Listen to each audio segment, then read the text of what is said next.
લોકો 6 દિવસ સુધી રોજ જે 2-2 કલાક મળ્યા, અલગ અલગ ગેમ્સ રમ્યા, અલગ અલગ એક્ટિવિટી કરીને એમની અંદર શું સંતાડ્યું છે, શું છે હજી છુપાઈ રહ્યા છે, લોકોને કહેવું છે પણ કહી નથી શકતા.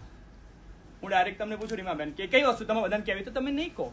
તમે બહુ ઇનડાયરેક્ટ વેઝ અપનાયા, ગેમ્સ, એક્ટિવિટીઝ, ક્રાફ્ટ, અને એને બહાર લાવ્યા.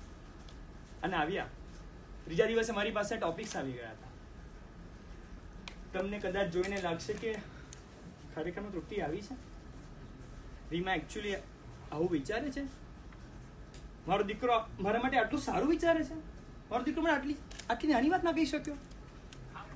આ બધી રિયલ સ્ટોરીઝ છે જે પહેલી વાર તમારા બધા સામે લાઈવ થવાની છે. કદાચ બાથરૂમ સ્ટોરીઝ 2.0 પણ કરી અથવા આજ લોકો બીજી વાર આ વાત કહેશે ને તો આવી મજા નહીં આવે, કારણ કે પહેલી વાર આ લોકો આ ક્ષણે તમારી સામે વાત કરવાના છે. બહુ હિંમત ભેગી કરી છે. અને કોઈને એક્ટર બનવું નથી, ના કોઈ એક્ટર બનવા આવ્યા હતા, ના કોઈ રાઇટર બનવા આવ્યા હતા. બધા ખાલી પોતાની વાત કહેવા આવ્યા હતા. તો ક્યાંક વાત ભૂલી જાય, ક્યાંક ફંબલ થઈ જાય. અમે ના કોઈની લેંગ્વેજ બદલી છે, ના કોઈની વાત બદલી છે, ના કોઈની વાત કરવાની સ્ટાઇલ બદલી છે.